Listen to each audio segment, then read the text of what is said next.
ಎಲ್ಲರಿಗೂ ವೀರು ಕನ್ನಡ ಯೂಟ್ಯೂಬ್ ಚಾನೆಲ್ಗೆ ಆತ್ಮೀಯವಾದ ಸ್ವಾಗತ. ನಾನು ನಿಮ್ಮ ವೀರು ಕನ್ನಡ ಸರ್.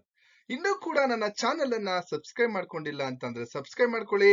ಹಾಗೆ ನಿಮ್ ಸ್ನೇಹಿತರಿಗೂ ಕೂಡ ನನ್ನ ಚಾನೆಲ್ ಬಗ್ಗೆ ಮಾಹಿತಿಯನ್ನ ನೀಡಿ ಅಂತ ಹೇಳ್ತಾ, ಇವತ್ತಿನ ತರಗತಿಯಲ್ಲಿ ನಾನು ದಲಿತ ಕವಿ ಸಿದ್ದಲಿಂಗಯ್ಯನವರು ಬರೆದಿರ್ತಕ್ಕಂತಹ ಅವರ ಆತ್ಮಕಥನವಾಗಿರ್ತಕ್ಕಂತಹ ಊರು ಕೇರಿ ಅನ್ನುವಂತಹ ಆತ್ಮಕಥನದ ಆಯ್ದ ಭಾಗಗಳ ಭಾಗ 4ರ ಬಗ್ಗೆ ಇವತ್ತಿನ ತರಗತಿಯಲ್ಲಿ ನಾನು ಚರ್ಚೆಯನ್ನ ಮಾಡ್ತಾ ಇದ್ದೀನಿ ಅಂತ ಹೇಳ್ತಾ, ಈಗ ನೇರವಾಗಿ ನಾವು ಆತ್ಮಕಥನದ ಆಯ್ದ ಭಾಗಗಳ ವಿಚಾರವನ್ನ ಚರ್ಚೆಯನ್ನ ಮಾಡೋಣ. ನೋಡಿ, ಇಲ್ಲಿ ಒಂದು ಪ್ರಶ್ನೆಯನ್ನ ನಿಮ್ಗೆ 10 ಅಂಕಗಳಿಗೆ ಕೇಳ್ತಾರೆ. ಯಾವ ರೀತಿ ಪ್ರಶ್ನೆಗಳನ್ನ ಕೇಳ್ತಾರೆ ಅಂದ್ರೆ, ಲೇಖಕರು ಹಾಸ್ಟೆಲ್ನಲ್ಲಿ ಚಕ್ಕುಲಿ ಮತ್ತು ಕೋಡ್ಬಳೆಯನ್ನ ಕದ್ದು ತಿಂದ ಪ್ರಸಂಗ, ಅಥವಾ ಆಪಲ್ ಕೂಡ ಅಲ್ಲಿ ಕದ್ದು ತಿಂತಾರೆ, ಅದು ಮುಂದುವರೆದ ಪ್ರಶ್ನೆಯನ್ನ ಕೇಳಬಹುದು. ಓಕೆನಾ? ಹೀಗೆ ಲೇಖಕರು, ನಾವು ಹಿಂದಿನ ತರಗತಿಯಲ್ಲಿ ಚರ್ಚೆ ಮಾಡಿದ ಹಾಗೇನೆ, ಏನ್ ಮಾಡ್ತಾರೆ, ಹೊದಿಕೆಗಳನ್ನ ಬದಲಾಯಿಸ್ತಕ್ಕಂಥದ್ದು. ಯಾರು ಈ ಶತ್ರುಗಳು ಇರ್ತಿದ್ರು, ಯಾರು ಜಗಳ ಆಡ್ಕೊಂಡಿರ್ತಿದ್ರು ವಿದ್ಯಾರ್ಥಿಗಳು, ಅಂದ್ರೆ ಆ ಬಾಲ್ಯದ ತುಂಟಾಟಗಳ ಬಗ್ಗೆ ನಾವು ಇಲ್ಲಿ ದಲಿತ ಕವಿ ಸಿದ್ದಲಿಂಗಯ್ಯನವರ ಬಾಲ್ಯದ ತುಂಟಾಟಗಳ ಬಗ್ಗೆ ಇವತ್ತಿನ ತರಗತಿಯಲ್ಲಿ ಇನ್ನೂ ಮುಂದುವರೆದ ವಿಚಾರಗಳನ್ನ ಚರ್ಚೆಯನ್ನ ಮಾಡ್ತಾ ಇದ್ದೀನಿ.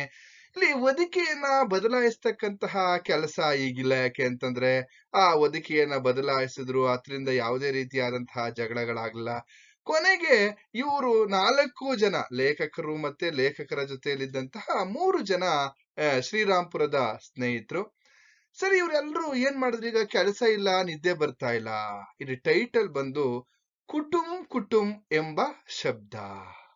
ಈಗ ಹೊದಿಕೆ ಬದಲಾಯಿಸೋ ಕೆಲಸ ಇಲ್ಲ, ಏನ್ ಮಾಡೋದು, ಸುಮ್ನೆ ಇದ್ದಾರೆ, ನಿದ್ದೆ ಬರ್ತಾ ಇಲ್ಲ ಈ 4 ಜನಕ್ಕೂ, ಇನ್ಕ್ಲೂಡಿಂಗ್ ಲೇಖಕರು.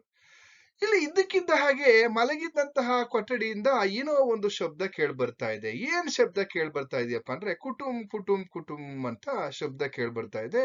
ಲೇಖಕರಿಗೆ ಮತ್ತೆ ಲೇಖಕರ ಗೆಳೆಯರಿಗೆ ಭಯ ಆಗೋಯ್ತು. ಇದೇನಪ್ಪ, ದೆವ್ವ ಏನಾದ್ರೂ ಬಂದ್ಬಿಡ್ತಾ, ಇದೇನ್ ಕುಟುಂ ಅನ್ನುವಂತಹ ಶಬ್ದ ಅಂತ ನೋಡಿ, ಅವರು ಅನುಮಾನದಿಂದ ನಿಧಾನಕ್ಕೆ ಏನಿರ್ಬೋದು ಅಂತ ಅಲ್ಲಿ ಗಮನಿಸ್ತಾರೆ. ಕೊನೆಗೆ ಧೈರ್ಯ ಮಾಡಿ ಆ ಶಬ್ದದ ಮೂಲವನ್ನ ಕಂಡಿಡಿತಾರೆ. ಇಲ್ಲಿ ಆ ಹಾಸ್ಟೆಲ್ ಅಲ್ಲಿ ಏನಪ್ಪಾ ಅಂತಂದ್ರೆ, ಒಬ್ಬ ಹುಡುಗ ಊರ್ಗ್ ಹೋಗಿದ್ ಬಂದಿದ್ದಾನೆ. ಹುಡುಗ ಊರ್ಗ್ ಹೋಗಿ ಬಂದಿರ್ತಕ್ಕಂಥವ್ನು ಏನ್ ಮಾಡಿದ್ದಾನೆ, ಅವ್ರ ತಾಯಿ ಅವನಿಗೆ ಬೇಕಾಗಿರ್ತಕ್ಕಂತಹ ಬಗೆಯ ತಿಂಡಿಗಳನ್ನ ಮಾಡಿ ಕಳ್ಸಿದ್ದಾರೆ. ಚಕ್ಕುಲಿ, ಕೋಡ್ಬಳೆ ಇವನ್ನೆಲ್ಲ ತಂದಿದ್ದ. ಈ ಹುಡುಗ ಎಂತನು ಅಂತಂದ್ರೆ, ಬೆಳಗ್ಗೆ ಏನಾದ್ರು ತಿನ್ನಕ್ ಹೋದ್ರೆ, ಯಾಕೆಂದ್ರೆ ಬೇರೆಯವ್ರು ಎಲ್ರು ಕೇಳ್ತಾರೆ, ಅವ್ರಿಗೆಲ್ಲ ಕೊಡ್ಬೇಕಾಗುತ್ತೆ ಅಂತ ಹೇಳ್ಬಿಟ್ಟು ಇವನು ರಾತ್ರಿ ಹೊತ್ತು ಮಧ್ಯರಾತ್ರಿಯಲ್ಲಿ ಪ್ರಾರಂಭ ಮಾಡ್ದ ತಿನ್ನೋದಕ್ಕೆ. ಆ ಶಬ್ದ ಲೇಖಕರು ಮತ್ತೆ ಅವರ ಗೆಳೆಯರ ಕಿವಿಗೆ ಬೀಳ್ತು. ಮತ್ತೆ ಅವನ್ ಯಾರು ತಿಂತಾ ಇದ್ರು ಅಂತಾನು ಗೊತ್ತಾಯ್ತು.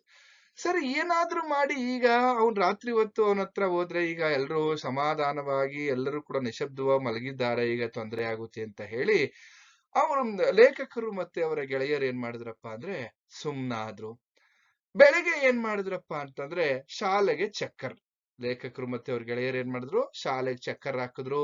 ಇವ್ನ್ ಯಾರು ಚಕ್ಕುಲಿ ಕೋಡ್ಬಳೆ ತಿಂತಾ ಇದ್ದ, ಅವನು ನಿಧಾನಕ್ಕೆ ಅವನ್ ಟ್ರಂಕ್ ಅನ್ನ ಹೊಡೆದಿದ್ದೆ, ಅಲ್ಲಿ ಅವನು ಏನೇನ್ ತಂದಿದ್ದ ಎಲ್ಲಾ ತಿನಿಸುಗಳನ್ನ ತಿಂದ್ರು.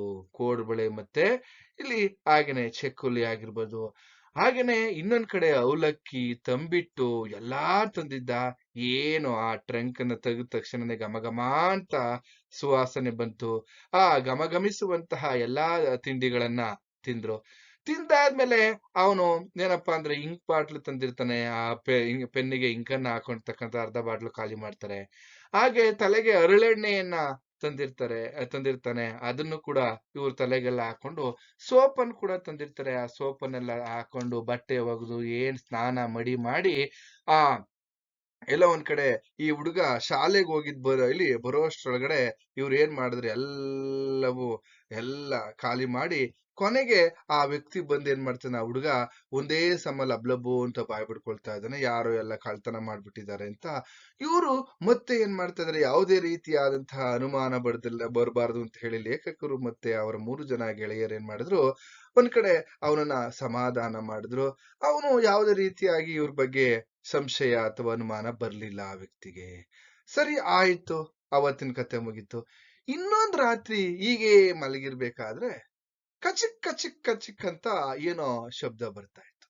ನೋಡ್ತಾರೆ, ಏನು ಮೈಯೆಲ್ಲ ಕಣ್ಣಾಗಿ ಅವ್ರು ಗಮನಿಸ್ತಾ ಇದಾರೆ. ಒಬ್ಬ ಏನ್ ಮಾಡ್ತಾ ಇದ್ದಾನೆ, ಕತ್ತಲೆ ಒಳಗೆ ಕುತ್ಕೊಂಡು ಆಪಲ್ ತಿಂತಾ ಇದ್ದಾನೆ. ಅವನು ಆಪಲ್ ತಂದಿದ್ದ, ಆಪಲ್ ತಿಂತಾ ಇದ್ದಾನೆ. ಸರಿ, ಅದೇ ಮತ್ತೆ ರಿಪೀಟ್ ಏನ್ ಮಾಡಿದ್ರು, ತಿರ್ಗಾ ಇನ್ನೊಂದ್ ದಿವಸ ಏನ್ ಮಾಡಿದ್ರು, ಶಾಲೆಗೆ ಚಕ್ಕರ್ ಹಾಕಿದ್ರು, ಅವನ್ ಟ್ರಂಕ್ ಅನ್ನ ಹೊಡೆದ್ರು, ಅವನು ತಂದಿರ್ತಕ್ಕಂಥ ಆಪಲ್ನೆಲ್ಲ ಚೆನ್ನಾಗಿ ತಿಂದು ಆರಾಮಾಗೆ ಇದ್ರು. ಇಲ್ಲಿ ಏನಾಗೋಯ್ತು, ಈ ಆಪಲ್ ತಿನ್ನುವಂತಹ ಸಂದರ್ಭದಲ್ಲಿ ಆ ವ್ಯಕ್ತಿ ಏನ್ ಮಾಡ್ದ, ಶಾಲೆಗೆ ಹೋದ, ಬಂದಾದ್ಮೇಲೆ ಅವನು ಗೋಳಾಡ್ತಾ ಇದ್ದಾನೆ, ಅಯ್ಯೋ ನನ್ನ ಆಪಲ್ ಎಲ್ಲ ತಿನ್ಕೊಂಡ್ಬಿಟ್ಟಿದ್ದಾರೆ ಅಂತ. ಇಲ್ಲಿ ಇವರಿಬ್ರು ಇಲ್ಲಿ 4 ಜನರ ಇಲ್ಲಿ ಹಂಚಿಕೆಯಲ್ಲಿ ಒಬ್ಬನಿಗೆ ಕಡಿಮೆ ಆಗೋದ್ರಿಂದ ಅವನೇನ್ ಮಾಡ್ದ, ಈ ಎಲ್ಲ ಒಂದ್ ಕಡೆ ಹಾಸ್ಟೆಲಿನ ಮೇಲ್ವಿಚಾರಕರ ಬಳಿ ಹೋಗ್ಬಿಟ್ಟು ಕಂಪ್ಲೇಂಟ್ ಮಾಡ್ದ, ಇವರು ಆಪಲ್ನ ಕದ್ದು ತಿಂದ್ರು ಅಂತ. ಕೊನೆಗೆ ಸರಿ ಅಂತ ಹೇಳಿ ಅಲ್ಲಿ ಎಲ್ಲ ಒಂದ್ ಕಡೆ ನಮ್ಮನ್ನ ಕಠಿಣ ದಂಡನೆಗೆ ಒಳಪಡಿಸ್ತಾರೆ. ಅಂದಿನಿಂದ ಯಾವಾಗ ಅವ್ರಿಗೆ ಎಲ್ಲ ಒಂದ್ ಕಡೆ ಒಂದು ದಂಡಿಸ್ತಕ್ಕಂಥದ್ದು. ಆಗ ಅವತ್ತಿನಿಂದ ಲೇಖಕರು ಏನ್ ಮಾಡ್ತಾರಪ್ಪ ಅಂದ್ರೆ, ಈ ರೀತಿಯಾದಂತಹ ಕೆಲಸಗಳಿಗೆ ಕೈ ಹಾಕೋದನ್ನ ಬಿಡ್ತಾರೆ. ಸರಿ, ಅದಾದ್ಮೇಲೆ ಓದಲು ಪೈಪೋಟಿ. ಓದೋದಕ್ಕೆ ನಾ ಮುಂದು ತಾ ಮುಂದು ಅಂತ ಓದೋದಕ್ಕೆ ಪೈಪೋಟಿ. ನೋಡಿ, ಬೆಳಗಿನ ಜಾವ 4 ಗಂಟೆಗೆ ಎದ್ದು ತಣ್ಣೀರು ಸ್ನಾನ ಮಾಡಿ ಇಲ್ಲಿ ಏನ್ ಮಾಡ್ತಾರೆ, ಹುಡುಗರು ಎದ್ದು ಓದೋದಕ್ಕೆ ಪ್ರಾರಂಭ ಮಾಡಿದ್ದಾರೆ. ಯಾವ ರೀತಿ ಅಂತಂದ್ರೆ, ಓದುವ ಹುಡುಗರ ಪೈಪೋಟಿ ಇತ್ತು. ಅಲ್ಲಿ ಓದೋದಕ್ಕೆ ಹುಡುಗರು 4 ಗಂಟೆಗೆ ಎದ್ದು ಓದ್ತಕ್ಕಂತಹ ಒಂದು ಕಾಂಪಿಟೇಷನ್ ಅಥವಾ ಪೈಪೋಟಿ ಇತ್ತು, ಒಂದು ಸ್ಪರ್ಧೆ ಇತ್ತು. ಅಂದ್ರೆ ಮತ್ತೊಬ್ಬ ಏನ್ ಮಾಡ್ತಾ ಇದ್ದ, ಎಲ್ಲಿ ಸ್ನಾನ ಮಾಡಿ ಓದ್ಬಿಡ್ತಾನೆ ಅಂತ ಹೇಳಿ ಹೀಗೆ ಹೇಳ್ತಕ್ಕಂಥದ್ದು. ಇನ್ನೊಬ್ಬ ಏನ್ ಮಾಡ್ತಾ ಇದ್ದಪ್ಪ ಅಂದ್ರೆ, ಕೆಲವರು ಗಂಭೀರವಾಗಿ ಓದ್ತಕ್ಕಂಥದ್ದು. ಹಾಗೇನೆ ಇನ್ನೊಬ್ಬ ಇಲ್ಲಿ ಏನಪ್ಪಾ ಅಂತಂದ್ರೆ, ವಿದ್ಯುತ್ ಕೈ ಕೊಟ್ಟಾಗೂ ಕೂಡ ಬೆಳದಿಂಗಳಲ್ಲಿ ಆ ಚಂದ್ರನ ಬೆಳಕಿನಲ್ಲಿ ಹೋಗಿ ಓದ್ತಕ್ಕಂಥದ್ದು. ಈ ರೀತಿಯಾದಂತಹ ಒಂದು ಸ್ಪರ್ಧೆ ಅಲ್ಲಿ ಪೈಪೋಟಿ ನಡೀತಾ ಇತ್ತು. ಇನ್ನೊಂದ್ ಕಡೆ ಯಾವ ರೀತಿ ಆ ಓದಿರ್ತಕ್ಕಂತಹ ವಿಚಾರಗಳನ್ನ ತಮ್ಮ ಇಲ್ಲಿ ಎಲ್ಲ ಒಂದ್ ಕಡೆ ತಲೆಯಲ್ಲಿ ಯಾವ ರೀತಿ ಇತ್ತು ಅವ್ರಿಗೆ ಅಂತಂದ್ರೆ, ಪ್ರೇಯರ್ ಮಾಡ್ಬೇಕಾದ್ರೂ ಕೂಡ ಅಲ್ಲೂ ಕೂಡ ಮಧ್ಯ ಈ ಓದಿರ್ತಕ್ಕಂಥ ವಿಚಾರಗಳು ಬಂದ್ಬಿಡ್ತಾ ಇತ್ತು. ಅಷ್ಟರ ಮಟ್ಟಿಗೆ ಓದೋದ್ರೊಳಗಡೆ ಈ ಒಂದು ಪೈಪೋಟಿ ಇತ್ತು ಅಂತಕ್ಕಂಥದ್ದು. ಹಾಗೇನೆ ಮುಂದುವರೆದಂತೆ ಇಲ್ಲಿ ರಂಗದಾಮಯ್ಯ. ಈ ರಂಗದಾಮಯ್ಯ ಹೇಗೆ ಲೇಖಕರಿಗೆ ಯಾವ ರೀತಿ ಒಂದು ಬುದ್ಧಿ ಮಾತುಗಳನ್ನ ಹೇಳ್ತಾರೆ, ಒಂದು ರೀತಿಯಲ್ಲಿ ಲೇಖಕರ ಮನಸ್ಸನ್ನ ಪರಿವರ್ತನೆ ಮಾಡ್ತಕ್ಕಂತಹ ಒಂದು ಕೆಲಸವನ್ನ ಮಾಡ್ತಾನೆ. ಯಾಕೆಂತಂದ್ರೆ, ಈ ಪೋಲಿ ಆಟವನ್ನೆಲ್ಲ ಬಿಡಬೇಕು ನೀನು ಅನ್ನುವಂತಹ, ಈ ಪೋಲಿ ಆಟವನ್ನ ತಪ್ಪಿಸೋದಕ್ಕೆ ಒಂದ್ ರೀತಿಯಲ್ಲಿ ಲೇಖಕರಿಗೆ ಮನಪರಿವರ್ತನೆ ಮಾಡ್ತಕ್ಕಂತಹ ರಂಗದಾಮಯ್ಯ ಕೇಳ್ತಾರೆ. ಲೇಖಕರಿಗೆ ಬುದ್ಧಿ ಮಾತುಗಳನ್ನ ಹೇಳಿದ ರಂಗದಾಮಯ್ಯ ಅಂತ ನಿಮ್ಗೆ 5 ಅಂಕದ ಪ್ರಶ್ನೆಗಳನ್ನ ಕೇಳ್ಬೋದು. ನೋಡೋಣ. ಇಲ್ಲಿ ಲೇಖಕರು 8ನೇ ತರಗತಿ ಓದ್ತಾ ಇದ್ದಾರೆ. ಸಿದ್ಧಲಿಂಗಯ್ಯನವರು 8ನೇ ತರಗತಿಯನ್ನ ಓದ್ತಾ ಇದ್ದಾರೆ. ಇಲ್ಲಿ ರಂಗದಾಮಯ್ಯ 9ನೇ ತರಗತಿ ಓದ್ತಾ ಇದ್ದಾರೆ. ಹಾಗಾದ್ರೆ ಯಾಕೆ 1 ವರ್ಷದ ವಿಚಾರದಲ್ಲಿ ಯಾವ ರೀತಿ ಇಲ್ಲಿ ಬುದ್ಧಿ ಮಾತುಗಳನ್ನ ರಂಗದಾಮಯ್ಯ ಲೇಖಕರಿಗೆ ಹೇಳ್ತಕ್ಕಂಥದ್ದು ಅಂತ ನಾವು ನೋಡೋದಾದ್ರೆ, ಯಾಕಂದ್ರೆ ಲೇಖಕರು ಇಲ್ಲಿ ಹೇಳ್ತಾ ಇದ್ರೆ, ಅಷ್ಟೊತ್ ಕಾಲೇ ಪೋಲಿ ಎನಿಸಿಕೊಂಡಿದ್ದೆ, ಒಂದ್ ರೀತಿ ತರ್ಲೆ ಪೋಲಿ ಅನ್ಸ್ಕೊಂಡಿದ್ದೆ ನಾನು.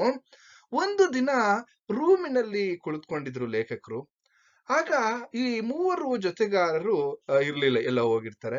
ಆಗ ಬೆಳಿಗ್ಗೆ 4 ಗಂಟೆಗೆ ಎದ್ದು ಓದುತ್ತಿದ್ದ ರಂಗದಾಮಯ್ಯ ಎಂಬ ವಿದ್ಯಾರ್ಥಿ ಲೇಖಕರನ್ನ ಕರೀತಾರೆ. ಬಾರೋ ಇಲ್ಲಿ ಅಂತ ರಂಗದಾಮಯ್ಯ ಕರೆದಾದ್ಮೇಲೆ, ನಾನು ಅವರು 8ನೇ ತರಗತಿಯಲ್ಲಿ ಓದ್ತಾ ಇದ್ರು ಸಿದ್ಧಲಿಂಗಯ್ಯನವರು, 9ನೇ ತರಗತಿ ಇಲ್ಲಿ ರಂಗದಾಮಯ್ಯ.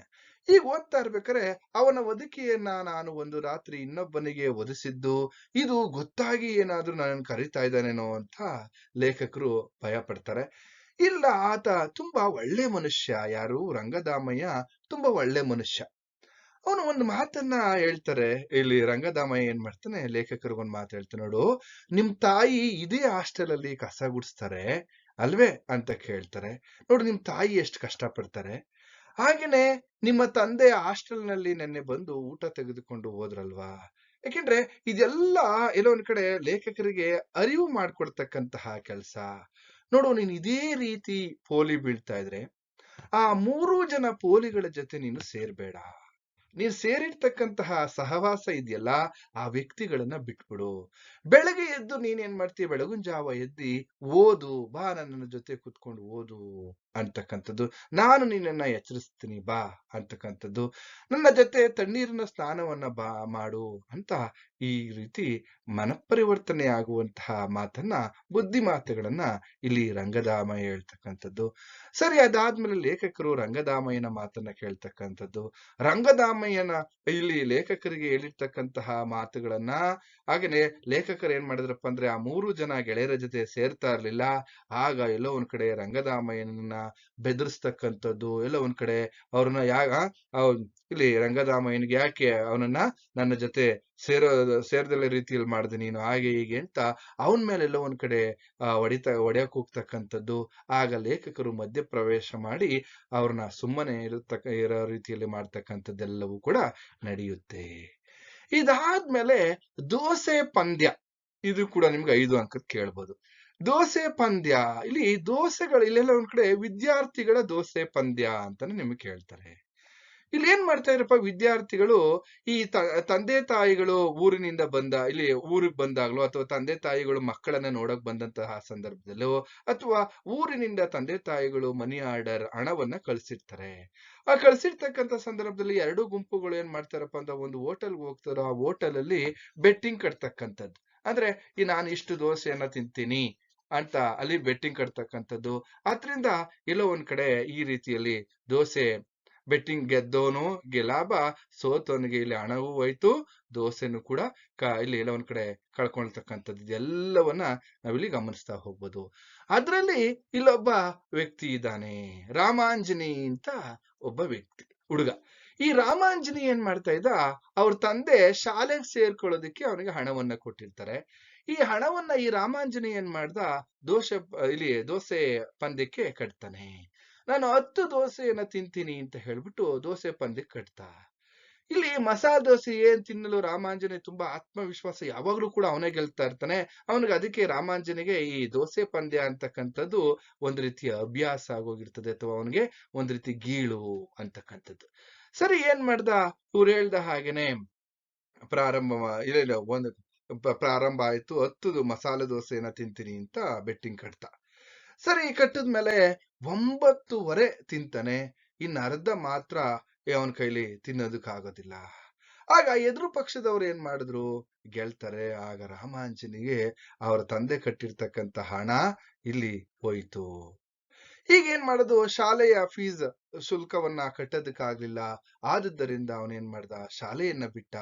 ಶಾಲೆಯನ್ನ ಬಿಟ್ಟ ಮೇಲೆ ಅವನು ಅದೇ ಇನ್ನೊಂದು ಹೋಟೆಲ್ನಲ್ಲಿ ತಟ್ಟೆ ಲೋಟ ತೊಳೆಯುತ್ತಾ ಅವನೇನ್ ತಟ್ಟೆ ಲೋಟವನ್ನ ತೊಳೆಯುವಂತಹ ಕೆಲ್ಸಕ್ಕೆ ಸೇರ್ಕೊಳ್ತಾನೆ. ಹಾಗೆ ಸುಮಾರು ವರ್ಷಗಳ ನಂತರ, ಅಂದ್ರೆ ಬಹು ವರ್ಷಗಳ ನಂತರ, ಲೇಖಕರ ನಂತರ ಅವನು ಬೆಂಗಳೂರಿನ ಬಾರೊಂದರಲ್ಲಿ ವೇಟರ್ ಆಗಿದ್ದನ್ನ ಲೇಖಕರು ನೋಡ್ತಾರೆ. ನೋಡಿ, ಎಲ್ಲೋ ಒಂದ್ ಕಡೆ ಹುಡುಗಾಟಿಕೆಯ ಕೆಲವೊಂದು ಕೆಲಸಗಳು ವ್ಯಕ್ತಿಯ ಎಲ್ಲೋ ಒಂದ್ ಕಡೆ ಭವಿಷ್ಯವನ್ನೇ ಮುರಿದು ಬೀಳುವಂತೆ ಮಾಡುವಂತಹದನ್ನ ನಾವು ರಾಮಾಂಜನಿ ಈ ಪಾತ್ರದಲ್ಲಿ ನಾವು ಗಮನಿಸ್ತಾ ಹೋಗ್ಬೋದು. ಹಾಗೇನೆ ಇನ್ನೊಂದು ವಿಚಾರವನ್ನು ನಾವು ನೆನಪಿಟ್ಕೋಬಹುದು, ಸಾರ್ ಎನ್ನದೆ ಮೋರಿಗೆ ಬಿದ್ದ ಅಂತ. ಯಾಕೆಂತಂದ್ರೆ ಇಲ್ಲಿ ಈ ಒಂದು ವಿದ್ಯಾನಿಲಯದಲ್ಲಿ ಅಥವಾ ಈ ವಿದ್ಯಾರ್ಥಿ ನಿಲಯದಲ್ಲಿ ಒಂದು ಸಂಪ್ರದಾಯ ಇತ್ತಪ್ಪ. ಸೀನಿಯರ್ ವಿದ್ಯಾರ್ಥಿಗಳನ್ನ ಜೂನಿಯರ್ ಏನಂತ ಕರಿಬೇಕಾಗಿತ್ತು, ಸಾರ್ ಅಂತ ಕರಿಬೇಕಾಗಿತ್ತು. ಈಗ ಒಂದು ಉದಾಹರಣೆ, 8ನೇ ತರಗತಿಯ ವಿದ್ಯಾರ್ಥಿಯನ್ನ 9ನೇ ತರಗತಿ ವಿದ್ಯಾರ್ಥಿಗೆ 8ನೇ ತರಗತಿ ವಿದ್ಯಾರ್ಥಿನ ಅಂತ ಕರಿಬೇಕಾಯ್ತಂದ್ರೆ ಸಾರ್ ಅಂತ ಕರಿಬೇಕಾಗಿತ್ತು.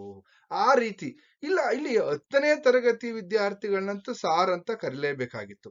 ಅದರಿಂದ ಲೇಖಕರು ಏನ್ ಮಾಡ್ಬಿಟ್ಟಿದ್ರಪ್ಪ ಅಂದ್ರೆ, ಇದರಿಂದ ಶಿಕ್ಷೆ ಆಗುತ್ತೆ ಅಂತ ಹೇಳ್ಬಿಟ್ಟು ಅಲ್ಲಿ ಮೇಲ್ವಿಚಾರಕರು ಕೂಡ ಹೇಳಿದ್ರು, ನೀವು ದೊಡ್ಡ ವಿದ್ಯಾರ್ಥಿಗಳನ್ನ, ಹೆಚ್ಚು ತರಗತಿನ ಓದ್ತಾ ಇರ್ತಕ್ಕಂಥ ವಿದ್ಯಾರ್ಥಿಗಳನ್ನ ಸಾರ್ ಅಂತ ಕರಿಬೇಕು, ಅಂದ್ರೆ ಒಂದು ಗೌರವ ಪೂರ್ವಕವಾಗಿ ಕರಿಬೇಕು ಅಂತ.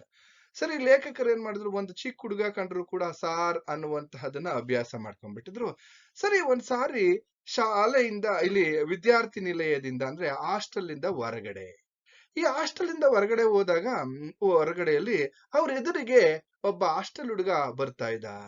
ಅವನು ಎಲ್ಲ ಒಂದ್ ಕಡೆ ಅವನನ್ನ ಕುರಿತು, ಏನೋ ಎಲ್ಲಿ ಅಲಿಯಕ್ ಹೋಗಿದ್ದೋ ಎಂದು ಅವರ ಧ್ವನಿ ಸಂಪೂರ್ಣವಾಗಿತ್ತು. ಆಗ ನಾನು ಎಲ್ಲೂ ಇಲ್ಲ. ಈಗ ಆ ಹುಡುಗ ಏನ್ ಮಾಡ್ತಾನಪ್ಪ ಅಂದ್ರೆ ಲೇಖಕರನ್ನ ಪ್ರಶ್ನೆ ಮಾಡ್ತಾನೆ, ಎಲ್ಲ ಅಲ್ಲಿಯಕ್ಕೆ ಹೋಗಿದ್ದು ಅಂತ.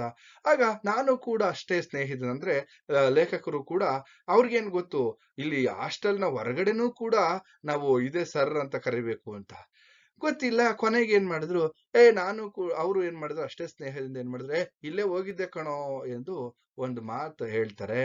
ಆಗ ಅವನು ಕೆಂಡಾಮಂಡಲವಾಗಿ ಕೋಪದಿಂದ ಲೇಖಕರನ್ನ ಏನ್ ಮಾಡ್ತಾನಪ್ಪ ಅಂತಂದ್ರೆ ಆ ಮೂರಿಗೆ ಎಸ್ಬಿಡ್ತಾನೆ. ಯಾಕೆಂದ್ರೆ ಅವನು ಒಂದ್ ಸ್ವಲ್ಪ ಬಲಶಾಲಿ ಆಗಿರ್ತಾನೆ. ಸರಿ, ಇದರಿಂದ ಲೇಖಕರಿಗೆ ಎಲ್ಲ ಒಂದ್ ಕಡೆ ಸಣ್ಣ ಪುಟ್ಟ ಗಾಯಗಳಾಗ್ತವೆ. ಆಗ ಲೇಖಕರು ದೂರ್ ನೀಡದೆ ಹೋದ್ರು ಅಲ್ಲಿ ಮೇಲ್ವಿಚಾರಕರು ಅವನಿಗೆ ಎಲ್ಲ ಒಂದ್ ಕಡೆ ಬೈತಕ್ಕಂಥದ್ದು. ಯಾಕೆಂದ್ರೆ ಅವನಿಗೆ ಎಲ್ಲ ಒಂದ್ ಕಡೆ ಯಾಕೆ ಅಷ್ಟು ಕ್ರೂರವಾಗಿ ನೀನ್ ನಡ್ಕೊಂಡಿದ್ಯಾ ಅಂತ ಹೇಳಿರ್ತಕ್ಕಂಥದ್ದು. ಇದೆಲ್ಲ ತಮಾಷೆಯ ವಿಚಾರಗಳು ಅಥವಾ ತುಂಟತನದ ವಿಚಾರಗಳು ಎಲ್ಲವೂ ಆಯ್ತು. ಕೊನೆಗೆ ರೈಲು ತಡೆ ಚಳುವಳಿ. ಈ ರೈಲು ತಡೆ ಚಳುವಳಿ ಇಲ್ಲಿ ಶ್ರೀರಾಮ್ಪುರದಲ್ಲಿ ಕನ್ನಡಿಗರು, ತಮಿಳರು ಎಲ್ಲರೂ ಕೂಡ ಒಂದ್ ಕಡೆ ಒಟ್ಟಿಗೆ ಜೀವನವನ್ನ ಮಾಡ್ತಾ ಇರ್ತಕ್ಕಂತಹ ಒಂದು ಸ್ಥಳ ಅದು ಬೆಂಗಳೂರಲ್ಲಿ. ಈ ಕನ್ನಡ ಪಕ್ಷದವರು ಎಲ್ಲರೂ ಕೂಡ ಕನ್ನಡ ಪಕ್ಷದ ವತಿಯಿಂದ ಒಂದು ಸಭೆ ನಡೀತಾ ಇತ್ತು. ಆ ಸಭೆಯಲ್ಲಿ ಅನೇಕ ಕನ್ನಡ ಸಾಹಿತಿಗಳು ಬಂದಿರ್ತಾರೆ. ಹಾಗೇನೆ ಇನ್ನೊಂದ್ ಕಡೆ ಸ್ಫೂರ್ತಿದಾಯಕವಾಗಿರ್ತಕ್ಕಂತಹ ಮಾತುಗಳನ್ನ ಹೇಳ್ತಾ ಇರ್ತಾರೆ. ಹಾಗೇನೆ ಕನ್ನಡ ಅಂತ ಅಂದ್ರೆ ಕನ್ನಡದ ಬಗ್ಗೆ ಉದಾಹರಣೆಗೆ ಕ ಅಂದರೆ ಕರುಣೆ, ನ ಅಂತ ಅಂದ್ರೆ ನನ್ನ, ಡ ಅಂದರೆ ಡಮರುಗ, ಈ ತರದ ವಿಚಾರಗಳನ್ನೆಲ್ಲವನ್ನು ಕೂಡ ಅಲ್ಲಿ ಪಂಡಿತ್ ಶಿವಮೂರ್ತಿ ಶಾಸ್ತ್ರಿಗಳು ಹೇಳ್ತಾ ಇರ್ತಕ್ಕಂಥದ್ದು. ಇದೆಲ್ಲ ನೀಡ್ತಾ ಇರ್ತಕ್ಕಂಥ ಸಂದರ್ಭದಲ್ಲಿ ಆಗ ಮಹಾಜನ್ ವರದಿಯನ್ನ ಇಲ್ಲಿ ಜಾರಿಯಾಗ್ಲಿ ಅಂತ ಹೇಳಿ, ಮಹಾಜನ್ ವರದಿ ಜಾರಿಯಾಗ್ಲಿ ಅಂದ್ರೆ ಕರ್ನಾಟಕ ಮತ್ತೆ ಮಹಾರಾಷ್ಟ್ರ, ಕೇರಳ ಕೆಲವೊಂದು ಗಡಿ ಭಾಗಗಳ ಒಂದು ರೀತಿಯಲ್ಲಿ ಜಗಳಗಳು ನಡೀತಾನೆ ಇತ್ತು. ಇವತ್ತು ಕೂಡ ನಾವು ಬೆಳಗಾವಿ ನಮ್ದು ಅಂತ ಎಲ್ಲ ಒಂದ್ ಕಡೆ ಮಹಾರಾಷ್ಟ್ರ ಅವಾಗ ಜಗಳ ಮಾಡ್ತಕ್ಕಂಥದ್ದನ್ನ ನಾವು ಗಮನಿಸಿದ್ದೀವಿ. ಹೀಗೆ ಗಡಿ ವಿವಾದದ ಆಯೋಗದ ಬಗ್ಗೆ ಇದನ್ನ ನಾವು ಮಹಾಜನ್ ಆಯೋಗ ಅಂತ ಕರಿತೀವಿ. ಈ ಅದ್ರ ಬಗ್ಗೆ ಅಲ್ಲಿ ರೈಲು ತಡೆ ಚಳುವಳಿ ನಡೀತಾ ಇತ್ತು. ಅಲ್ಲಿ ಎಷ್ಟೊಂದು ಜನ ರೈಲನ್ನ ತಡಿತಕ್ಕಂತಹ ಕೆಲಸವನ್ನ ಮಾಡ್ತಾ ಇದ್ರು. ಅದ್ರಲ್ಲಿ ಸುಮಾರು ಇನ್ನೇನು ರೈಲ್ ಹತ್ರ ಬರ್ತಿದ್ದ ಹಾಗೇನೆ ಕೆಲವ್ರು ಏನ್ ಮಾಡಿದ್ರಪ್ಪ ಅಂತಂದ್ರೆ ಹೊರಗಡೆ ಈ ಪಕ್ಕಕ್ಕೆ ಬಂದ್ಬಿಡ್ತಾರೆ. ಅಲ್ಲಿ ಒಬ್ಬ ವ್ಯಕ್ತಿ ಸಾವನ್ನಪ್ತಾನೆ. ಅವನು ತಮಿಳಿಗನಾಗಿರ್ತಾನೆ. ಯಾಕೆಂದ್ರೆ ಇಲ್ಲಿ ಎಲ್ಲರೂ ಕೂಡ ಒಟ್ಟಾಗಿ ಕರ್ನಾಟಕದಲ್ಲಿ ಒಂದ್ ರೀತಿಯಲ್ಲಿ ಅಣ್ಣ ತಮ್ಮಂದಿರ ರೀತಿಯಲ್ಲಿ ಬದುಕ್ತಾ ಇದ್ರು. ಆದ್ರೆ ತಮಿಳಿನ ಗೋವಿಂದ ರಾಜು ಅಂತಕ್ಕಂಥನು ಅಲ್ಲಿ ಬಲಿಯಾಗ್ತಕ್ಕಂಥದ್ದು. ಇವೆಲ್ಲ ವಿಚಾರಗಳನ್ನ ನಾವಿಲ್ಲಿ ಗಮನಿಸ್ತಾ ಹೋಗ್ಬೋದು. ಹಾಗೆ ಇನ್ನು ಮುಂದುವರೆದಂತೆ ಪಂಡಿತನಿಗೆ ಏಟು ಅಂತ ಅಂದ್ರೆ ಶ್ರೀರಾಮ್ಪುರದಲ್ಲಿ ತಮಿಳರು ಗಣನೀಯ ಸಂಖ್ಯೆಯಲ್ಲಿ ಇದ್ರು. ಆಗ ಏನ್ ಮಾಡಿದ್ರಪ್ಪ ಅಂದ್ರೆ ಅಣ್ಣದೊರೆಯವರು ಸತ್ತಂತಹ ಸಂದರ್ಭದಲ್ಲಿ ಸಹಜವಾಗಿ ಎಲ್ಲ ಅಲ್ಲಿ ಇರ್ತಕ್ಕಂತಹ ತಮಿಳರು ದುಃಖಗೊಂಡಿದ್ರು. ಅಲ್ಲಿ ಒಬ್ರು ತಮಿಳು ಪಂಡಿತರು ಏನ್ ಮಾಡಿದ್ರಪ್ಪ ಅಂದ್ರೆ ಅವ್ರು ಏನ್ ಮಾಡ್ತಿದ್ರೆ ಮಾಮೂಲಿ ಅಯ್ಯೋ ಬಿಡು, ಎಲ್ಲರೂ ಒಂದಲ್ಲ ಒಂದು ದಿವಸ ಸಾಯಲೇಬೇಕು ಅಂತ ಹೇಳಿದ್ರು. ಆ ಮಾತು ಹೇಳಿದ ಅಷ್ಟೇ ತಡ ಎಲ್ಲರೂ ಹೋಗಿ ಆ ಪಂಡಿತನ ಮನೆ ನುಗ್ಗಿ ಅವನಿಗೆ ಹೊಡೆದ್ರು. ಇದು ಒಂದು ವಿಚಾರ. ಅದಾದ್ಮೇಲೆ ರಾಷ್ಟ್ರೀಯ ದಿನಾಚರಣೆಗಳನ್ನ ಆಚರಿಸ್ತಾ ಇದ್ರು. ನೋಡಿ, ರಾಷ್ಟ್ರೀಯ ದಿನಾಚರಣೆಗಳು ನಾವೇನ್ ಮಾಡ್ತಾ ಇದೀವಿ, ಒಂದ್ ಕಡೆ ಶಾಲೆಗಳಲ್ಲಿ ಆಚರಣೆ ಮಾಡ್ತಾರೆ. ಇಲ್ಲಿ ಹಾಸ್ಟೆಲ್ ಅಲ್ಲೂ ಕೂಡ ರಾಷ್ಟ್ರೀಯ ದಿನಾಚರಣೆಯನ್ನ ಇಲ್ಲಿ ಆಚರಣೆ ಮಾಡ್ತಾ ಇದ್ರು. ವಿದ್ಯಾರ್ಥಿ ನಿಲಯದಲ್ಲಿ ಆ ರಾಷ್ಟ್ರೀಯ ದಿನಾಚರಣೆಯನ್ನ ಆಚರಿಸುತ್ತಿದ್ರು. ಬೆಳಿಗ್ಗೆದ್ದು ಬೆಳಗಿನ ಜಾವ ಸಾಲಾಗಿ ಶ್ರೀರಾಮ್ಪುರದ ಬೀದಿಯಲ್ಲಿ ಮೆರವಣಿಗೆ ಹೋಗ್ತಾ ಇದ್ರು. ರಾಷ್ಟ್ರಭಕ್ತಿ ಗೀತೆಗಳನ್ನ ಹೇಳ್ತಾ ಇದ್ರು. ಸುಗ್ಗಿ ಗೀತೆಗಳನ್ನ ಹೇಳ್ತಾ ಅಲ್ಲಿ ಎಸ್ ನಿಜಲಿಂಗಪ್ಪನವ್ರು ಇರ್ಬೋದು, ಬಿ ರಾಚಯ್ಯ, ನಾಗಪ್ಪ ಆಳ್ವ ಅನೇಕ ಮುಖಂಡರು ಆ ಒಂದು ರಾಷ್ಟ್ರೀಯ ದಿನಾಚರಣೆಯಲ್ಲಿ ಭಾಗವಹಿಸಿ ಅನೇಕ ಭಾಷಣಗಳನ್ನ ಮಾಡ್ತಾ ಇರ್ತಕ್ಕಂಥ ವಿಚಾರವನ್ನು ನಾವಿಲ್ಲಿ ನೋಡಿ. ಅದರಿಂದ ಎಲ್ಲೋ ಒಂದ್ ಕಡೆ ಸಿದ್ಧಲಿಂಗಯ್ಯನವರು ಸಿದ್ಧಾರ್ಥ ಅರಕೇರಿಯವರ ಭಾಷಣಗಳನ್ನ ಕೇಳಿ ಪುಳಕಿತರಾಗಿದ್ರು, ಸ್ಫೂರ್ತಿಯನ್ನ ಪಡ್ಕೊಂಡಿದ್ರು ಅಂತಕ್ಕಂಥ ನಾವಿಲ್ಲಿ ಗಮನಿಸ್ತಾ ಹೋಗ್ಬೋದು. ಹಾಗೇನೆ ಮುಂದುವರೆದಂತೆ ನಾವಿಲ್ಲಿ ಗಮನಿಸೋದಾದ್ರೆ ಆರ್ ಭರಣಯ್ಯ ಅಂತಕ್ಕಂಥವ್ರು. ಈ ಆರ್ ಭರಣಯ್ಯ ಅಂತಕ್ಕಂತಹ ವ್ಯಕ್ತಿ ಇವರು IAS ಅಧಿಕಾರಿಯಾಗಿದ್ರು. ಎಷ್ಟು ಅಂತಂದ್ರೆ ವಿನಯ, ಕರುಣೆ, ಮತ್ತೆ ಅವರ ಮುಖದಲ್ಲಿ ಒಂದ್ ರೀತಿಲಿ ಶಾಂತ ಮೂರ್ತಿ ಅಂತಾನೆ ಹೇಳ್ಬೋದು, ಆ ರೀತಿ ಇದ್ರು. ಒಂದ್ಸಾರಿ ಇವರು ಅಮೆರಿಕಾಗೆ ಹೋಗುವಂತಹ ಸಂದರ್ಭದಲ್ಲಿ ಅವ್ರನ್ನೆಲ್ಲರೂ ಕೂಡ ಅಲ್ಲಿ ಬೀಳ್ಕೊಡುವಂತಹ ಅಂದ್ರೆ ಕಳಿಸ್ಕೊಡ್ತಕ್ಕಂಥ ಸಂದರ್ಭದಲ್ಲಿ ಎಲ್ಲ ಸೇರಿರ್ತಾರೆ. ಹಾಗೇನೆ ಎಂತಹ ಇವರು ಕೂಡ ಇಲ್ಲಿ ಬೆಂಗಳೂರಿನ ಸಮೀಪ ಇರತಕ್ಕಂತಹ ರಾಮೋಹಳ್ಳಿಯಲ್ಲಿದ್ದಂತಹ ಹಾಸ್ಟೆಲ್ ಅಲ್ಲಿ ಆರ್ ಭರಣಯ್ಯನವರು ವಿದ್ಯಾರ್ಥಿಯಾಗಿ ಐಎಎಸ್ ಅನ್ನ ಮಾಡಿರ್ತಾರೆ. ಹಾಗೇನೆ ಆಗಿನ ಕಾಲಘಟ್ಟದಲ್ಲೇ ಮಹಾತ್ಮ ಗಾಂಧೀಜಿ ಅವರು ಇದ್ದಂತಹ ವಿದ್ಯಾರ್ಥಿ ನಿಲಯಕ್ಕೆ ಭೇಟಿ ನೀಡಿದ್ರು ಅಂತಕ್ಕಂಥದ್ದು. ಹಾಗೇನೆ ಆ ಸಂದರ್ಭದಲ್ಲಿ ದಲಿತ ವಿದ್ಯಾರ್ಥಿಯೊಬ್ಬ ಸಂಸ್ಕೃತದ ಪಾಂಡಿತ್ಯವನ್ನ ಕಂಡು ಮಹಾತ್ಮ ಗಾಂಧೀಜಿಯವರು ಆಶ್ಚರ್ಯ ಪಡ್ತಾರೆ. ಅಷ್ಟರ ಮಟ್ಟಿಗೆ ಸಂಸ್ಕೃತವನ್ನ ಕಲ್ತ್ಕೊಂಡಿರ್ತಾರೆ ಆರ್ ಭರಣಯ್ಯ ಅವರು. ಹಾಗೇನೆ ಬಹುಜನ ಉಪಕಾರಿಯಾಗಿರ್ತಾರೆ, ಎಲ್ಲಾ ಜನರಿಗೂ ಉಪಕಾರಿಯಾಗಿರ್ತಕ್ಕಂಥ ನೋಡಿ. ಅವರು ಕುಂಟು ಕಾಲಿನವರಾಗಿದ್ರು ಕೂಡ, ಅವ್ರಿಗೆ ಒಂದು ಕಾಲು ಕುಂಟ್ತಾ ಇದ್ರು, ಆದ್ರೂ ಕೂಡ ಅವರು ಎಲ್ಲ ಒಂದ್ ಕಡೆ ಬಹುಜನ ಉಪಕಾರಿಯಾಗಿದ್ರು. ಚಿಕ್ಕ ಹುಡುಗರಿಗೂ ಕೂಡ ನಮಸ್ಕಾರ, ಚಿಕ್ಕ ಮಕ್ಕಳಿಗೂ ಕೂಡ ಕೈ ಜೋಡಿಸಿ ನಮಸ್ಕಾರವನ್ನ ಮಾಡ್ತಾ ಇದ್ರು ಅಂತಹ ಒಬ್ಬ ವ್ಯಕ್ತಿ ಭರಣಯ್ಯ ಅಂತಕ್ಕಂಥವ್ರು. ಯಾಕೆಂದ್ರೆ ಅವರು ಐಎಎಸ್ ಮಾಡಿದ್ರು ಕೂಡ ಅವರಲ್ಲಿ ಯಾವುದೇ ರೀತಿಯಾದಂತಹ ಒಂದು ಈಗೋ ಅಥವಾ ನಾನು ಅಂತಕ್ಕಂತಹ ಒಂದು ಇರ್ಲಿಲ್ಲ. ಹಾಗೇನೆ ಅನೇಕ ಮುಖಂಡರು, ಉದಾಹರಣೆಗೆ ಅಲ್ಲಿ ಇಲ್ಲಿ ಸಿದ್ಧಾರ್ಥ ಅರಿಕೆರೆಯವರು ಕೆಲವೊಂದು ಭಾಷಣಗಳನ್ನ ಮಾಡ್ತಕ್ಕಂಥದ್ದಿರ್ಬೋದು, ಅಂಬೇಡ್ಕರ್ನ ಕುರಿತು ಭಾಷಣವನ್ನ ಮಾಡ್ತಕ್ಕಂಥದ್ದಿರ್ಬೋದು. ಅದಾದ್ಮೇಲೆ ಆರ್ ಗೋಪಾಲಸ್ವಾಮಿ ಅಯ್ಯರ್ ಅವರು ದಲಿತರಿಗೆ ಮಾಡಿರ್ತಕ್ಕಂತಹ ಸೇವೆಗಳ ಬಗ್ಗೆ ಇಲ್ಲಿ ಒಂದು ಪ್ರಶ್ನೆಯನ್ನ ಕೇಳ್ತಾರೆ. ಯಾಕೆಂತಂದ್ರೆ ನೋಡಿ, ಆರ್ ಗೋಪಾಲಸ್ವಾಮಿ ಅಯ್ಯರ್ ಅವರ ಒಂದು ಏನು ಈ ವಿದ್ಯಾರ್ಥಿ ನಿಲಯದಿಂದಲೇ ಎಷ್ಟೋ ಜನ ದಲಿತ ಮಕ್ಕಳು ತಮ್ಮ ಬದುಕನ್ನ ರೂಪಿಸ್ಕೊಂಡ್ರು. ಅದರಲ್ಲಿ ದಲಿತ ಕವಿ ಸಿದ್ದಲಿಂಗಯ್ಯನವರು ಕೂಡ ಒಬ್ರು ಅಂತಕ್ಕಂಥದ್ದು ನಾವಿಲ್ಲಿ ಗಮನಿಸ್ತಾ, ಯಾವ ರೀತಿ ಈ ಆರ್ ಗೋಪಾಲಸ್ವಾಮಿ ಅಯ್ಯರ್ ಸೇವೆಯನ್ನ ಮಾಡ್ತಾ ಇದ್ರು ದಲಿತ ಮಕ್ಕಳಿಗೆ ಅಂತ ನಾವು ಗಮನಿಸ್ತಾ ಇದ್ರೆ, ಅವ್ರು ನೋಡೋದಾದ್ರೆ ಆರ್ ಗೋಪಾಲಸ್ವಾಮಿ ಅವರು ಏನಪ್ಪಾ ಅಂತಂದ್ರೆ ದಲಿತ ಮಕ್ಕಳನ್ನ ಮೈಸೂರಿನಲ್ಲಿ ಈ ದಲಿತ ವರ್ಗದವರಿಗೆ ಉನ್ನತ ಶಿಕ್ಷಣವನ್ನ ಕೊಡಿಸ್ತಕ್ಕಂತಹ ಕೆಲಸಕ್ಕೆ ಹಗಲು ಇರುಳು ಶ್ರಮವನ್ನ ಪಟ್ಟಿದ್ದಾರೆ. ಯಾಕೆಂತಂದ್ರೆ ಯಾವ ದಲಿತ ಬಾಲಕರು ಶಾಲೆಯನ್ನ ಬಿಟ್ಟಿದ್ದಾರೋ ಆ ಮಕ್ಕಳನ್ನ ಶಾಲೆಗೆ ಸೇರಿಸ್ತಾ ಇದ್ರು. ಹಾಗೇನೆ ಎಲ್ಲೋ ಒಂದ್ ಕಡೆ ಬೇರೆ ಊರಿನಲ್ಲಿ ಜೀತವನ್ನ ಮಾಡ್ತಾ ಇರ್ತಕ್ಕಂತಹ ಬೇರೆ ಮೇಲ್ವರ್ಗದ ಮನೆಯಲ್ಲಿ ಅವರು ಜೀತವನ್ನ ಮಾಡ್ತಾ ಇರ್ತಕ್ಕಂತ ಮಕ್ಕಳನ್ನ ಜೀತ ಬಿಡಿಸಿ ಅವ್ರು ಏನ್ ಮಾಡ್ತಾ ಇರಪ್ಪ ಅಂದ್ರೆ ಹಾಸ್ಟೆಲ್ಗೆ ಸೇರಿಸಿ ಅವರಿಗೆ ಉಚಿತ ಬಟ್ಟೆ, ಹಾಗೆ ಉಚಿತ ಪುಸ್ತಕ, ಸೋಪು, ಎಣ್ಣೆ, ಪೆನ್ನು, ಪೆನ್ಸಿಲ್ ಎಲ್ಲ ಕೊಟ್ಟು ಆ ದಲಿತ ವರ್ಗದವರು ಮುಂದೆ ಬರಬೇಕು ಅನ್ನುವಂತಹ ಒಂದು ಹಂಬಲ ಇಲ್ಲಿ ನಾವು ಆರ್ ಗೋಪಾಲಸ್ವಾಮಿ ಅಯ್ಯರ್ ಅವರ ಇಲ್ಲಿ ಸೇವೆ ಅಂತಕ್ಕಂಥದ್ದು. ಒಂದ್ ಕಡೆ ಅವರು ಪಂಚಮ ಬೋರ್ಡಿಂಗ್ ಸ್ಕೂಲ್ಗಳನ್ನ ಸ್ಥಾಪನೆ ಮಾಡ್ತಾರೆ, ಅಂದ್ರೆ ದಲಿತರಿಗೆನೆ ಬೋರ್ಡಿಂಗ್ ಸ್ಕೂಲ್ಗಳನ್ನ ಪ್ರಾರಂಭ ಮಾಡ್ತಕ್ಕಂಥದ್ದು. ಹಾಗಿನ ದಲಿತ ವಿದ್ಯಾರ್ಥಿಗಳನ್ನ ಎಲ್ಲ ಒಂದ್ ಕಡೆ ಕಟ್ಕೊಂಡು ಕೆಲವೊಂದು ಈ ಬೆಂಗಳೂರು, ಚಾಮರಾಜಪೇಟೆ ಎಲ್ಲಾ ಕಡೆ ಅವ್ರ ಮನೇಲಿ ಎಲ್ಲಿ ನೋಡಿದ್ರು ಕೂಡ ದಲಿತ ಮಕ್ಕಳೇ ತುಂಬಿರ್ತಾರೆ. ಅಲ್ಲಿ ಅವರ ಎಲ್ಲ ಒಂದ್ ಕಡೆ ಅಯ್ಯರ್ ಅವರ ವಲಯರ ಗೋಪಾಲಸ್ವಾಮಿ ಅಂತನೂ ಕೂಡ ಇವ್ರನ್ನ ಕರೀತಾ ಇದ್ದಾರೆ. ಅಷ್ಟರ ಮಟ್ಟಿಗೆ ದಲಿತರಿಗೆ ಸೇವೆಯನ್ನ ಮಾಡಿರ್ತಕ್ಕಂಥವ್ರು ಆರ್ ಗೋಪಾಲಸ್ವಾಮಿ ಅಯ್ಯರ್ ಅಂತಕ್ಕಂಥದ್ದು. ಹಾಗೇನೆ ದಲಿತರ ಸೇವೆಗಾಗಿ ರಾಜ್ಯದ ಇಲ್ಲಿ ಯಾವ ಭಾಗಕ್ಕಾದರೂ ಹೋಗ್ತಾ ಇದ್ರು. ಒಂದ್ ಕಡೆ ಮಹಾತ್ಮ ಗಾಂಧೀಜಿಯವರು ಎಲ್ಲ ಒಂದ್ ಕರ್ನಾಟಕಕ್ಕೆ ಬಂದಂತ ಸಂದರ್ಭದಲ್ಲಿ ಇವರು ಎಲ್ಲ ಒಂದ್ ಕಡೆ ಆರ್ ಗೋಪಾಲಸ್ವಾಮಿ ಅಯ್ಯರ್ ಈ ದಲಿತ ಮಕ್ಕಳಿಗೆ, ದಲಿತರಿಗೆ ಮಾಡ್ತಾ ಇರ್ತಕ್ಕಂಥ ಉಪಕಾರವನ್ನ ನೋಡಿದಂತ ಸಂದರ್ಭದಲ್ಲಿ ಅವ್ರಿಗೆ ರಾಜ್ಯದ ಯಾವ ಮೂಲೆಗೆ ಹೋದ್ರೂ ಕೂಡ ರೈಲಿನಲ್ಲಿ ಉಚಿತವಾದಂತಹ ಒಂದು ಪ್ರಯಾಣ ಅಂತ ಹೇಳಿ ಅವರಿಗೆ ಒಂದು ಪರವಾನಿಗೆ, ಒಂದು ಲೈಸೆನ್ಸ್ ಅನ್ನ ಮಾಡಿಸ್ಕೊಡ್ತಾರೆ. ಹಾಗೇನೆ ರೈಲ್ ಇಲ್ಲದ ಕಡೆ ಅವರು ಉಚಿತವಾಗಿ ಸೈಕಲ್ ನಲ್ಲಿ ಹೋಗಿ ಅಲ್ಲೂ ಕೂಡ ಆ ಮಕ್ಕಳನ್ನ ಗುರುತಿಸಿ ಅವ್ರು ಏನ್ ಮಾಡ್ತಾ ಇರಪ್ಪ ಅಂತಂದ್ರೆ ಆ ದಲಿತ ಮಕ್ಕಳು ಮುಂದೆ ಬರ್ಬೇಕು ಅಂತ ಹೇಳಿ ಅವ್ರಿಗೆ ಶಿಕ್ಷಣವನ್ನ ಕೊಡ್ತಾ ಇದ್ರು. ಆಗ ಒಂದ್ ಕಡೆ ಆರ್ ಗೋಪಾಲಸ್ವಾಮಿ ಅಯ್ಯರ್ ಸತ್ತಂತಹ ಸಂದರ್ಭದಲ್ಲಿ ಮೇಲ್ವರ್ಗದವರಿಗಿಂತ ಕೆಳವರ್ಗದ ಜನರಲ್ಲಿ ಬಹುಪಾಲ ಆಘಾತ ಉಂಟಾಯ್ತು. ಅಲ್ಲಿ ದಲಿತ ಮಕ್ಕಳೇ ತುಂಬಾ ಸೇರಿದ್ರು. ದಲಿತ ವಿದ್ಯಾರ್ಥಿಗಳು ಅವರು ಶವದ ಮುಂದೆ ಕುಳಿತು ಎಲ್ಲ ಗುಳೋ ಅಂತ ಅಳ್ತಾ ಇದ್ರು. ಅದಕ್ಕೆ ಹರಿಜನ ಗುರುವಾದ ಹರಿಯ ಪಾದವ ನೀ ಸೇರಿದೆಯಾ, ನಮ್ಮನ್ನ ತಬ್ಬಲಿ ಮಾಡಿದೆಯಾ ಅನ್ನೋ ರೀತಿಯಲ್ಲಿ ಜನ ಅಲ್ಲಿ ಅಳ್ತಾ ಇದ್ರು ಅಂತಕ್ಕಂಥದ್ದು.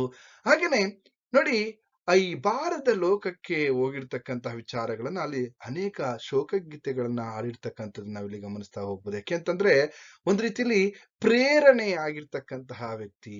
ಹಾಗೆ ವೆಂಕಟಯ್ಯನವರು ಇಲ್ಲಿ ದಲಿತ ಸೇವೆಯ ಕೈಂಕರ್ಯವನ್ನ ಕೈಗೊಂಡ್ರು. ಆನಂತರ ಏನ್ ಮಾಡಿದ್ರಪ್ಪ ಅಂತಂದ್ರೆ ಇಲ್ಲಿ ವೆಂಕಟಯ್ಯ ನಾವೇನ್ ಹೇಳ್ತೀವಿ, ಅವರು ಏನ್ ಮಾಡಿದ್ರಪ್ಪ ಅಂದ್ರೆ ಅವರ ಶಿಷ್ಯರಾಗಿರ್ತಾರೆ. ಆರ್ ಗೋಪಾಲಸ್ವಾಮಿ ಅಯ್ಯರ ಶಿಷ್ಯರಾಗಿರ್ತಕ್ಕಂತಹ ವೆಂಕಟಯ್ಯನವರು ಏನ್ ಮಾಡ್ತಾರಪ್ಪ ಅಂದ್ರೆ ಈ ಒಂದು ದಲಿತರ ಸೇವೆಯನ್ನ ಮುಂದುವರಿಸ್ತಕ್ಕಂತಹ ಒಂದು ಕೆಲಸವನ್ನ ಮಾಡ್ತಾರೆ. ಇದಿಷ್ಟು ಭಾಗ 4ರ ವಿಚಾರ. ಇನ್ನೊಂದು ಭಾಗ ಇದೆ, ಅದು ನಾನು ಮುಂದಿನ ತರಗತಿಯಲ್ಲಿ ತಿಳಿಸ್ತೀನಿ ಅಂತ ಹೇಳ್ತಾ ಇಲ್ಲಿಗೆ ಈ ತರಗತಿಯನ್ನ ಮುಗಿಸ್ತಾ ಇದ್ದೀನಿ.